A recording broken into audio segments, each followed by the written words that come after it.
It's a hot day in New York City today, and we have a hot show on the Doctor Podcast. We're talking about something new, a new piece of software called Know Thyself 360. Did you ever wonder what your colleagues and friends and neighbors and coworkers think about you, but you're afraid to ask them and they're afraid to tell you? Well, Know Thyself 360 solves that problem, and we have a great guest today to discuss that. So thanks for tuning in once again. Our guest today is Dr. Kerry Sulkowicz. Dr. Sulkowicz is a clinical professor of psychiatry at the NYU Grossman School of Medicine here in New York City. He's the past president of the American Psychoanalytic Association, a very prestigious association. He's the founder and managing partner of the Boswell Group, which is a leadership consultancy based in New York, advising CEOs and boards on people and culture. He's also the founder and CEO of Know Thyself 360, which we're going to talk about in great detail today, and I predict this will be the next TikTok. Did you hear that? I heard that. I hope you're right. Yeah, I'm sure I'm right. This is Know Thyself 360 is an AI-enabled, psychoanalytically informed 360 feedback tool, which is incredible. I've heard about it, and now you're going to hear about it as well. He's been developing Know Thyself 360 for the past year or so, and it launched it in recent months. And we'll find out about it in great detail now. So, Dr. Sulkowicz, Kerry, thanks very much for taking the time from your busy schedule. Thank you for having me. Yeah, to talk about Know Thyself 360. I'm really excited about this. This sounds like an incredible software tool. So tell us what Know Thyself 360 is about. What is it? At its heart, what it is a simple, easy-to-use tool that allows people to enhance their self-awareness by getting feedback from a trusted group of friends and colleagues, whoever they invite, who they feel can give candid, constructive feedback to them. So the person who wants this information about themselves decides who to ask to use the software? Is that correct? Yeah, that's right. Someone who wants feedback on themselves picks anywhere from 6 to 20 people, and maybe in a minute I'll explain the rationale in those numbers, but it's a manageable group. Picks 6 to 20 people. The software then does the rest. It sends out an invitation to those people, inviting them to participate in someone's journey towards self-awareness, an important path, and then it takes them through the process of providing feedback in a very user-friendly way. And then AI comes in anonymizing and synthesizing the feedback to provide a feeling of safety so that the people who are invited are more likely to be extremely candid, which is obviously important. Feedback isn't very useful unless the people are entirely candid. Right. Now, you use the term self-awareness. Can you tell us what that means and what the importance of that is? Self-awareness is critical, and it's really the reason for being for Know Thyself 360. There are different kinds of self-awareness. The traditional psychoanalytic view of self-awareness has to do with an understanding of how one's own mind works. That's what one gains from being in psychotherapy or psychoanalysis. But there's a second kind of self-awareness that in my view is equally important, which is understanding how one is perceived, how one is experienced in the world.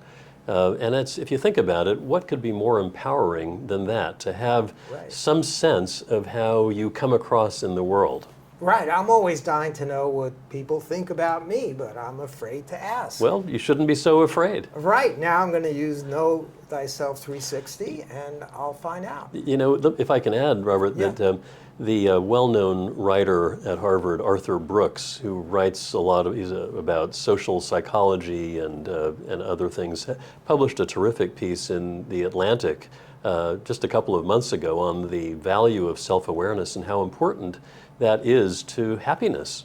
And I agree with him. He's spot on in that piece. I highly recommend it to everyone, that self-awareness is really key to living a happy and more fulfilled life. Right. Now, once you get this feedback, you can use that information to possibly adjust what you do in the world and how you interact with other people. That's exactly right. There's no substitute for having that kind of self-awareness. What one does with it, hopefully we'll have a chance to talk about that here this evening, but It's up to you. It's up to the recipient of the feedback to do. Of course, you're free to do nothing with it, but that would be a shame to not take advantage of that Right. kind of insight. And one can use it to deepen one's understanding of oneself, to make some realistic adjustments in how one conducts themselves in the world. One can talk to trusted others about it, and that's actually the best thing to do, is to not just take it in, but to discuss it with somebody who you trust to help you figure out what to do with it. Right. Sounds like it'll make a better world for everybody. Now, where'd you get the idea for this, and why did you decide to do this? Sure. Well, I've been, as you mentioned in your kind introduction, I've been in the business world for nearly 30 years, working with CEOs and boards and senior leaders in a wide range of organizations. The idea of a 360, so-called 360, which really refers to the idea of getting feedback from a group of people above, at the same level and below, hence 360 all around you. That's been an established part of the business world and the organizational world in general for a long time, the idea of getting that kind of feedback on one's performance. So I've been doing those myself the old-fashioned way for all this time. By the old-fashioned way, what I really mean is literally with a pen and paper and interviewing, and a CEO will give me a list of a dozen or so people to interview, and I'll do that. I'll take notes, I'll think about it, and I'll generate a report. And more important than the report actually is the debrief, the discussion about the feedback. So it's an established practice in the business world. There were two aspects of it that gave rise even more acutely to the idea of Know Thyself 360. One is the idea that I was, like so many of us, learning about what AI could do and wondering whether or not AI could assist in that process of synthesizing the feedback and anonymizing it.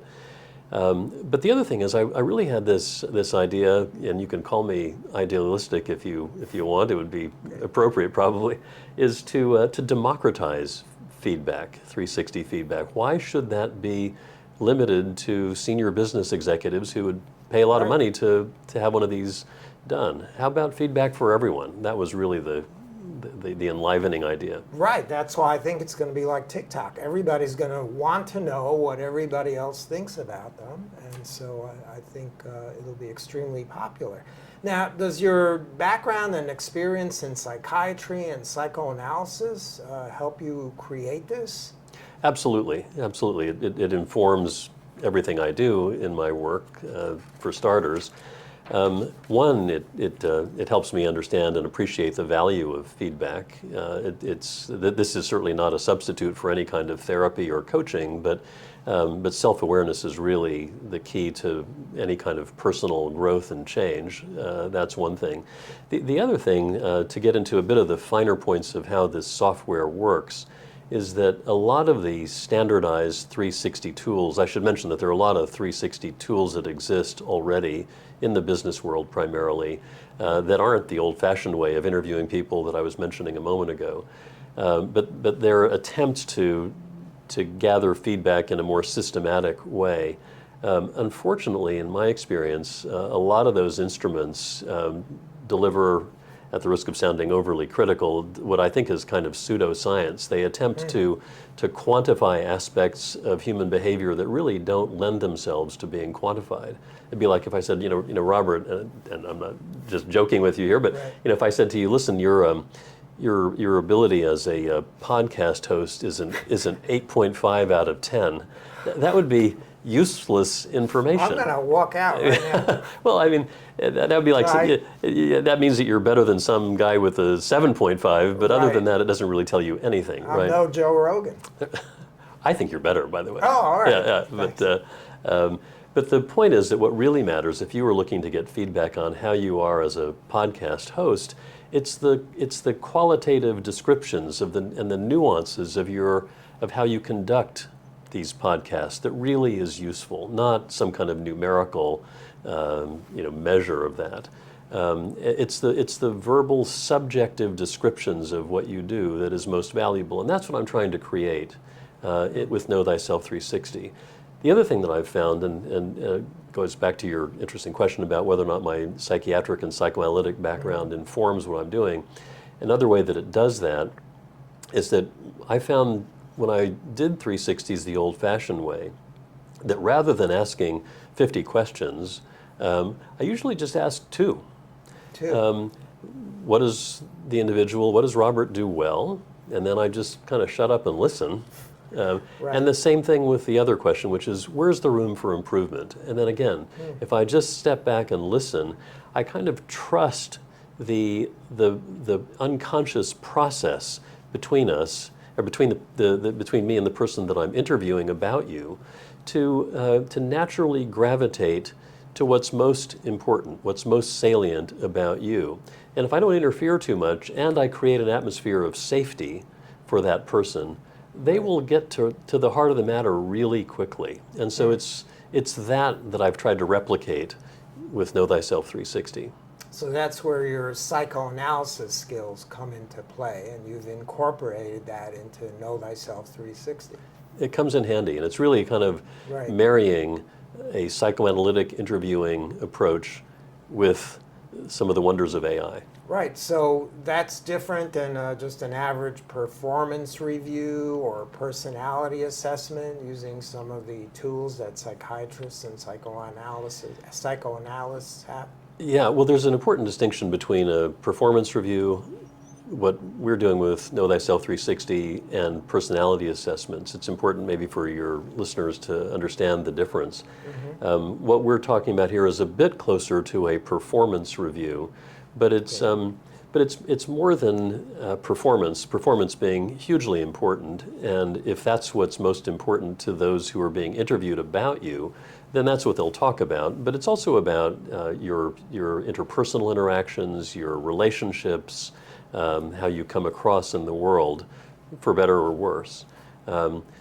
That's what Know Thyself 360 does. Performance review, as the term suggests, is more geared towards your work performance specifically, and we're interested in a more broad appraisal of an individual's strengths and areas for improvement. A personality assessment, the third category that you mentioned, is really entirely different. That there really isn't much similarity at all. That isn't based on feedback from others. That's based on an individual completing an assessment, an instrument, answering a lot of questions, and then based on presumably a large database that the company that runs that assessment has access to, it comes up with various descriptive measures of different ways that your mind works and the way your personality interacts. But that is more based solely on an assessment of the individual without asking other people. I see. So that's it's a big difference. Yeah, big difference. How did you come up with that name, Know Thyself 360, which I love that name. Thank you. I like it myself. I mean, we rather shamelessly borrowed it from Socrates. The great philosophers, Socrates being one of them, Aristotle another, talk very much about the value of knowing thyself, that it's a path to enlightenment. And this is what Arthur Brooks talks about in this article in The Atlantic a month or two ago that I was referring to as well. So the idea of valuing self-awareness as an enlightened way of living one's life goes back to the great philosophers hundreds and hundreds of years ago. That's interesting. So you stole it from Socrates. Stole it from Socrates and added 360 to the end of it. From future and the present. That's great. Now, how can people use Know Thyself 360? Is there a website they can go to? It's very easy. It's the URL is knowthyself360.ai. .ai. .ai. Knowthyself360.ai. And this is a piece of software that you can access from any device, of course.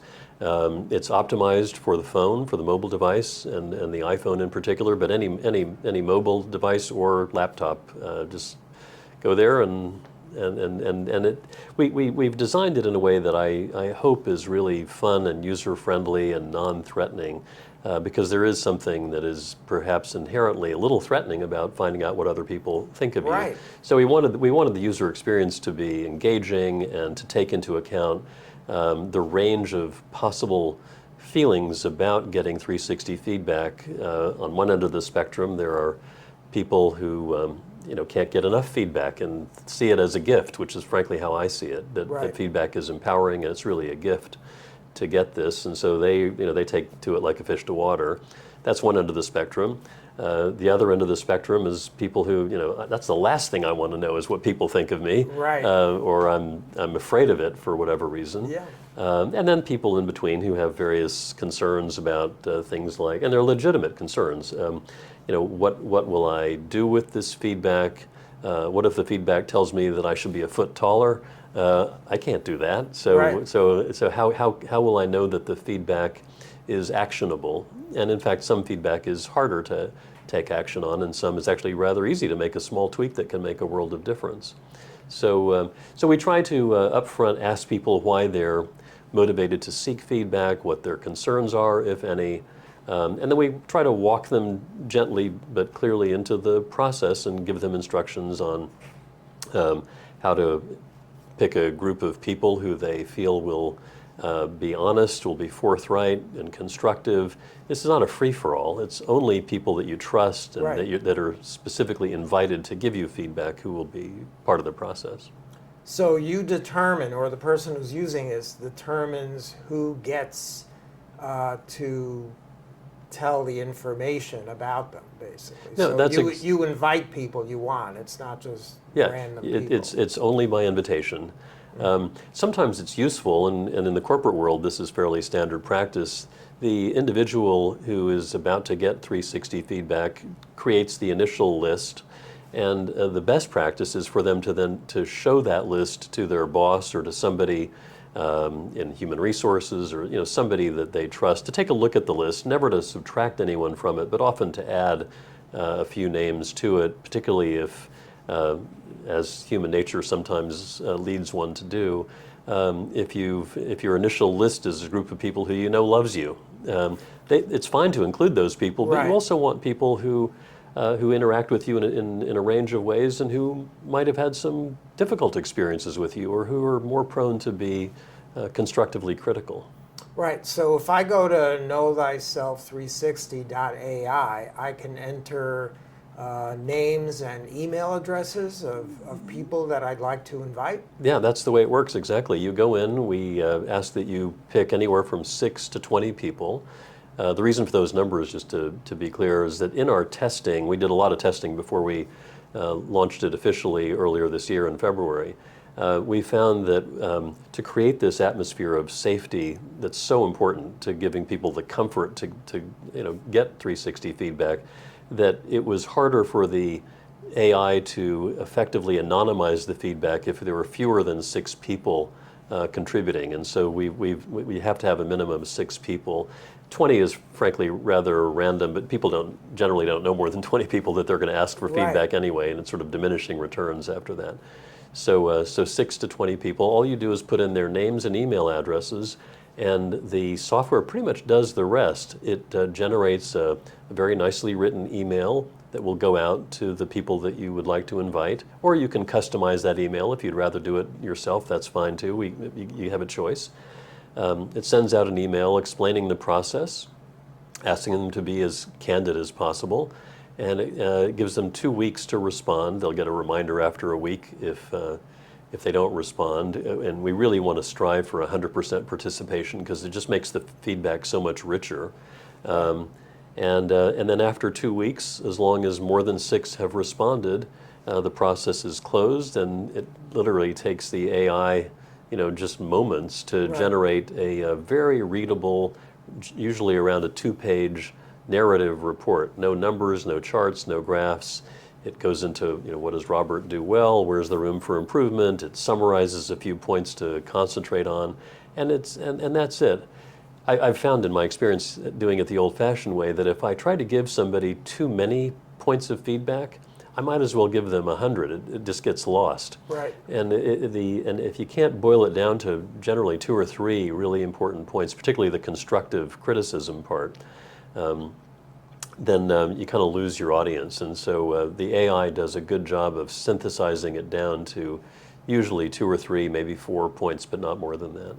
Right. Now that's where the AI comes in, and in order for the AI to anonymize it, you need at least 6, but you can go to 20. Can you go over 20 if you wanted to? The way we've built it so far, you can't go over 20. That's the Yeah, maximum, but it's 20. more than enough. Right. It's more than enough. That's plenty.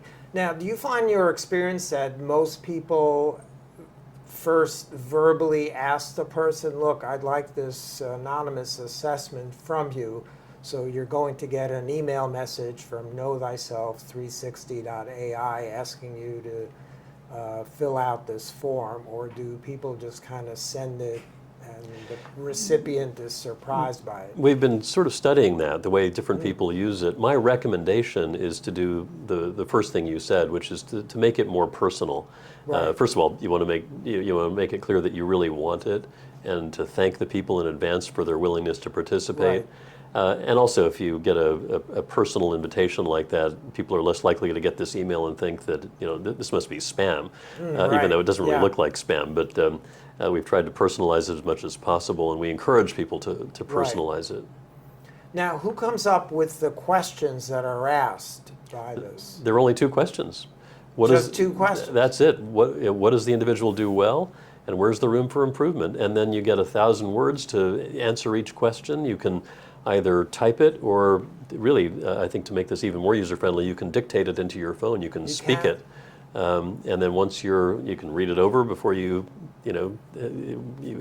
input the feedback. It's very easy. One of the other things about 360s is that some of the instruments that are out there, I talked to some of my CEO clients about this, and I've had quite a few who've told me that they like Know Thyself 360 for a lot of reasons, but one of them is that compared to these other standardized instruments, when a CEO gets a request, and CEOs, because of their role, they get lots of requests to do 360 feedback for others, and they're usually filled with dread when they get one of these requests, because it takes so long. It sometimes takes half an hour, sometimes even an hour, to type all their answers. Right. And what we like to say, and it's true, is that you can respond to Know Thyself 360 feedback requests in 5 to 10 minutes. So Right. it's a much more streamlined, user-friendly process for those who are invited to provide feedback. So it's more likely that you'll get the feedback. Yeah, it's so much easier to give. Now, if the person who's doing this wants to add a 3rd or 4th question, is it possible to do that at this point, or not yet? Not yet. At this point, it's not possible to do that. Do you think my clothes are, good or old-fashioned or inappropriate? I think you're very well dressed, by the way. But if that's something, if you really want feedback on your clothes, when you make the invitation, you can customize it up front to say, I see. please, by the way, when you're giving my feedback, could you include something about my clothes? Right, I see. So you can include other things in there, Yeah. depending on how you customize it. Exactly. Right. Now, this is not an app in the iPhone store or the Android store. This is the actual website, right? It's That's right. It's knowthyself360.ai, and all the tools are there to do that. That's exactly right. It's at some point, maybe in the future, we may try to turn it into an app. But right now, it's software that's optimized for the phone. So it's software that people just log on to and use it. Now, you started out, you mentioned your Boswell Group works with CEOs and boards of major corporations. Is this for those people, or do you see this as something that's going to be used broadly by the entire population and therefore become the next TikTok? Well, I want to stay firmly grounded in reality. I think that TikTok is very addicting. If you've used it, once you get into it, you really get hooked on it. Right. I don't think we've created something that has that kind of potential, although I'd like to see this widely used. I think you think this should be or could be used by anyone. Yeah, that's really what I'm referring to when I'm talking about democratizing feedback. I mean, I love the fact that people, not only in the companies where I'm advising the CEO, but in companies more broadly, small to medium-sized businesses as well as large ones, are starting to test this out and to adopt it.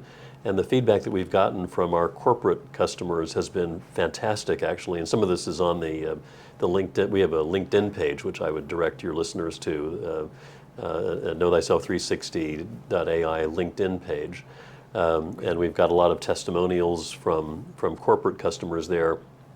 But I must say the part that also really excites me is the non-corporate customer, the idea of somebody who is working with a coach individual, somebody who's in therapy, for instance, and wants to bring that kind of feedback into their therapy relationship, or just some individual who thinks that that Arthur Brooks was right, and that self-awareness is key to happiness, and that this is a way to gain greater self-awareness. People who are using dating apps is another interesting audience that I'm fascinated by. If somebody keeps going out on dates that for whatever reason aren't working out well, it's not that you ask the people who you've gone out on dates for feedback, although you could do that, I suppose, but just ask your friends, people in your social milieu, to give you some feedback, and maybe they'll tell you in this context things that they've been reluctant to tell you before about whether it's your clothes or your breath, or more likely something about your personality, of course. And it's usually about personality more than these other superficial qualities. So you found that people are happy to get this feedback and that it's been helpful for them? Well, look, it's a crucial question that you're asking. I was describing before the range of upfront reactions, in terms of openness to feedback, from very open to not all that open at all and fearful of it. I would say that really good feedback, regardless of where you are on that spectrum, really good feedback should sting a little bit for everybody, including those who see it as a gift. Right. If your feedback just told you how smart and good looking you were, I mean, it might be nice to hear, but it's not that helpful. Right. I like that, the stinging. It shouldn't hurt. It shouldn't be insulting or injurious, but it should sting a little bit, and there should be a little bit. A light bulb should go off. Yeah. Okay. Oh, really? That you want that reaction. Right. And so people should read carefully the feedback, both all the good things about the individual, but also where there could be room for improvement. The part that stings is naturally, again, in everyone, going to evoke a little bit of defensiveness. That's okay too. Best thing to do with that is nothing initially besides just thinking about it and sleeping on it. If it's subjectively felt, then it is real, even if you disagree with it, even if it bothers you. But in addition to sleeping on it and reading the report a few times, and it's also so important to talk to somebody else about it, to share it with somebody who you really trust, a close friend, a spouse, a colleague at work, and really let it simmer for a little while before doing anything with it, because it can be a little bit uncomfortable, as it should be. Right. The stinging is important. So that's where the anonymous component of this comes in. The fact that the person receiving the feedback doesn't know who said what is important. And also the people providing the feedback don't have to worry that they're going to antagonize somebody or make them upset. Exactly. That's where one of the things that the AI has been so effective at is in anonymizing the feedback, so that none of the feedback in the report is attributable to anyone. And of course, that's not the purpose of the exercise anyway. If somebody gets this report and tries to figure out, gee, I wonder which people said these things that led to this constructive criticism, that is a complete. You can try to do that, but it's really missing the point of the entire exercise. It's a misuse of the process. The point is not to figure out who said what. The point is to take it seriously, to take it in. If one person said it or if everyone said it, it doesn't really matter. It's valuable feedback. Right. Now, have you tested the AI adequately enough to know that it's really anonymizing it and also making an assessment of what was said that's accurate? We've done a lot of testing of it. We're continuing to do that. I mean, as you mentioned, we've just launched a few months ago, and so we're constantly getting feedback from our users. Frankly, if we're in the feedback business, we should be interested in getting feedback ourselves, and we genuinely are. So we're constantly getting feedback from users, including on the way the reports are written, and we're making tweaks as we go to get it better. But But so far, we're pretty satisfied with the quality of the feedback itself, the way these reports are written, and their ability to anonymize it. That's very interesting because I read recently some articles where a large percentage of AI use is people actually asking AI for psychological advice and relationship advice. Yeah. So AI is really getting involved in that very heavily, and you're using that as well. It is. Everybody is aware of the potential dangers of AI gone mad kind of thing, but Right. but there are a lot of fantastic use cases for AI, and it's transformed the world and will continue to do that. And I think this is one fairly straightforward use of AI that so far so good. Right. Now, as a psychiatrist and psychoanalyst, you can probably already sense that I'm a little paranoid. So I'm going to ask you, how can people be sure that this is 100% anonymous? Because if you say something and somehow the recipient finds out what you said, it could be a problem. So are you certain that this is 100% anonymous? I'm as certain as I can be. Okay. Based on our testing, it has really worked out well. One of the things that we did in the development is I took some 360 feedback reports that I had written myself, again, the old-fashioned way. I'd redacted them, fed it into the AI model, to the LLM, and it did a good job of doing what I used to do, which is to massage the language in such a way that, on the one hand, it's not revealing or attributing who said what, but manages to stay true to the essence of the feedback. And it's able to derive really the key themes. You don't need a direct quote from someone to do that, but Right. one of the first people that I tested it on, I might add, is myself. I asked my colleagues in the Boswell Group, the consultancy, to give me some feedback, and it did what I was saying before. It stung a little bit. Some of it made me feel good, but some of it made me think, I really got to think about these things. It was very helpful, very helpful. That's great. You tested it on yourself, and it worked. That's great to know. Can you? That's a great example of how it works. Can you share some other examples of what you've found out, or what kind of insights you've gotten from using this, perhaps in the corporate world? Sure. The kinds of feedback that comes back that can be useful. I was talking to a client recently who did use Know Thyself 360, who, again, the feedback about him was largely great, and deservedly so. But he got a little dug in morally when he felt that somebody was disagreeing with something that he felt so strongly about, and would take on a little bit too much of a little bit of a sanctimonious, high horse kind of stance, which in turn had the effect of discouraging people from disagreeing with him, and in fact, that kind of disagreement led to better thinking. And so if he was inadvertently unaware of this himself until he got the feedback, that he was, even though he was asking for lively discussion and debate in meetings, for instance, that he was behaving in such a way that it actually sent the message, I don't really want this. So that was really useful feedback to adjust the way that he was responding to anything that he perceived to be a challenge. And the only way you could get that is with this Know Thyself 360, because it is anonymous. Right, or with interviews, and there are multiple ways of getting feedback. We've just tried to make it easy and accessible. Right. Now, what if the recipient gets information that they totally disagree with? Have you had people get angry at the software? People sometimes get angry. In fact, sometimes the feedback may be that the person gets angry with feedback, and then they kind of live it out with this kind of process. If somebody gets angry about it, the best thing to do is calm down, first of all, which may happen in a few days. You don't have to do anything with this immediately. Think about it. Let your emotional reaction subside over time. Talk to a trusted friend who said, well, it must have touched a nerve if it got you so angry. Right. If it was a simple, unemotional point, what are you so angry about?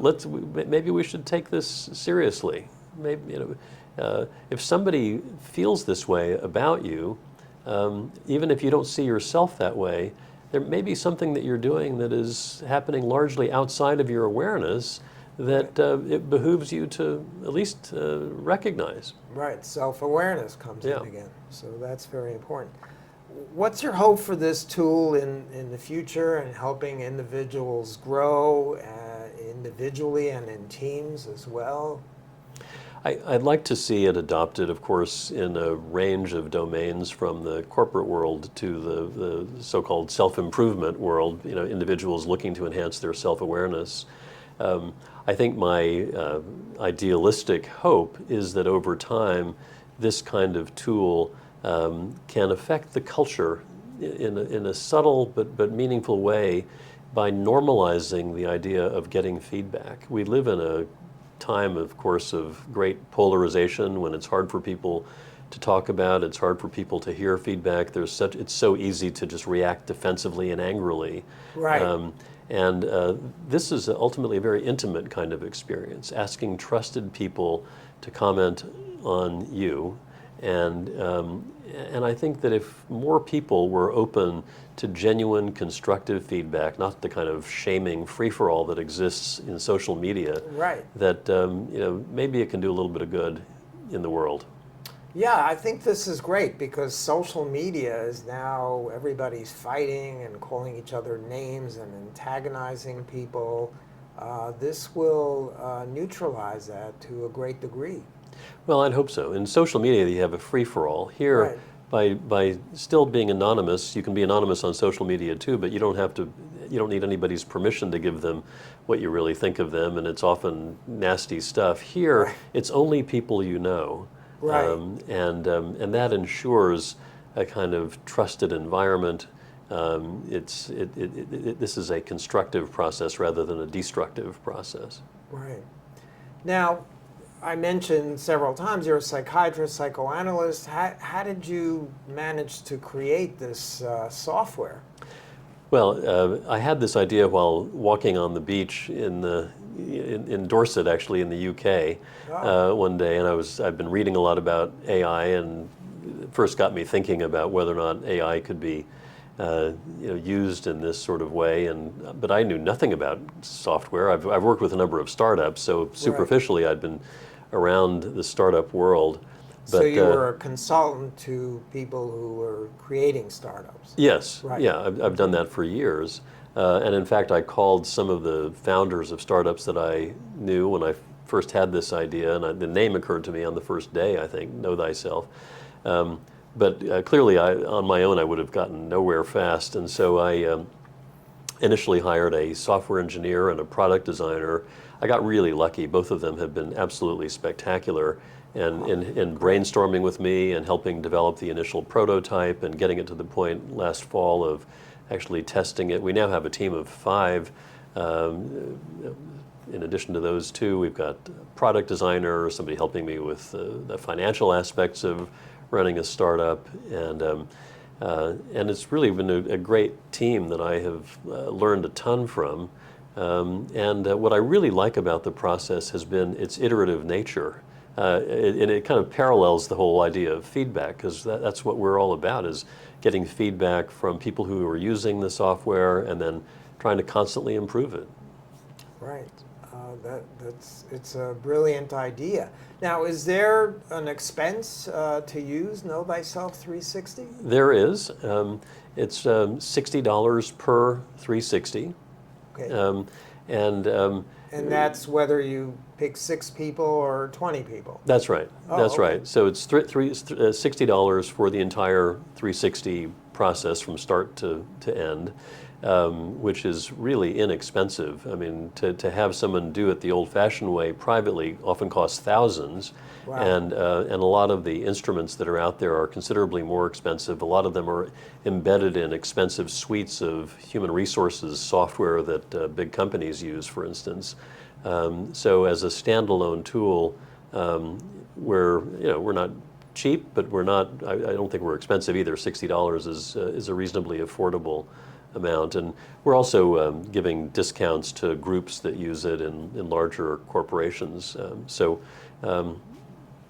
That's the cost, and there are no hidden costs, no subscription. It's just a one-time fee. Right. And what about if you invite 10 people and initially only 2 or 3 people answer? Yeah. What happens then? So if you invite 10 people and only 2 or 3 people answer, after a week, the software will send another email reminding those to please answer. If after the 2-week period you still haven't gotten the required minimum of 6, then the person seeking the feedback will get a note from Know Thyself 360 saying, you haven't gotten enough people. Would you like to extend the time period by 2 more weeks? And most people will say yes to that at no additional cost.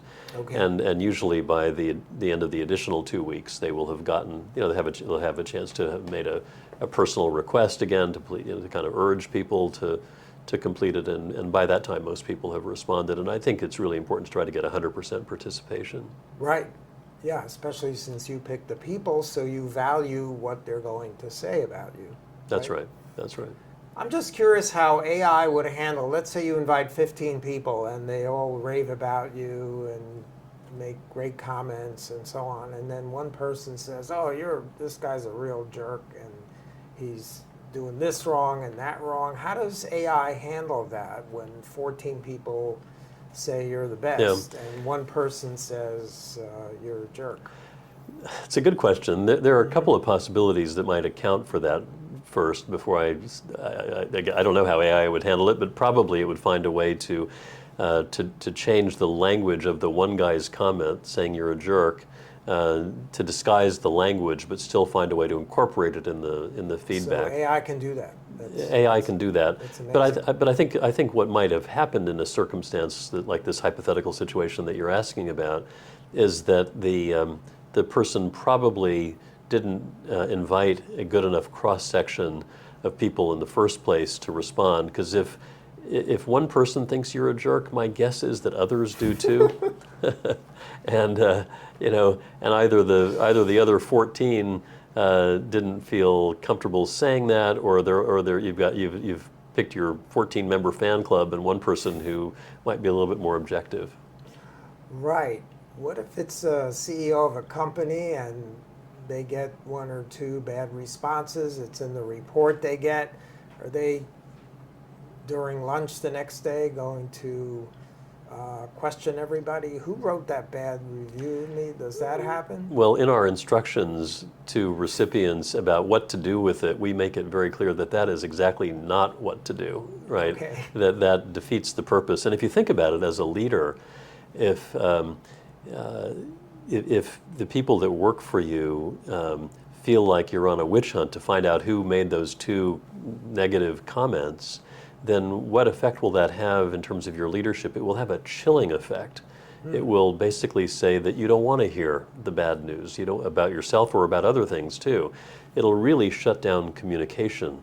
One of the things about leadership that we know about, and certainly that has been an important part of my work over the last nearly 30 years, is that there is an inherent authority dynamic that exists, even with the most open, receptive leaders, that the nature of power dynamics is such that it inhibits the upward flow of information. And it behooves leaders, the best leaders do this very intuitively, to first realize that is a truism, that there is something inherently inhibiting about their role. But then if you factor in the effect of personality and behavior, you can shut down communication upwards pretty quickly. So it behooves the most enlightened leaders do this naturally, which is to invite feedback, to not just passively wait for it to come your way, but to invite it and reward it, actually, to really thank people who have given you the tough feedback, and to make them exemplars so that other people see that this is good for the leader and good for the organization. Right. Now, this is totally opposite from Ray Dalio, who has meetings with all the people he works with and forces everybody to reveal in public what they think of everybody else. What do you think of that versus Know Thyself 360, which is totally anonymous? I don't want to comment on Ray specifically, but what I will say is that in an ideal world, we wouldn't need anonymous feedback tools at all. That people would just be candid with everybody, and Right. hey Robert, this is what I think of you, warts and all. But that's not realistic. Some people may do that, and you're lucky when you get that kind of feedback from somebody. But most people are going to think, oh, am I going to hurt his feelings? Or if I give him this critical feedback, is that going to affect my career? If you have some kind of authority in relation to me.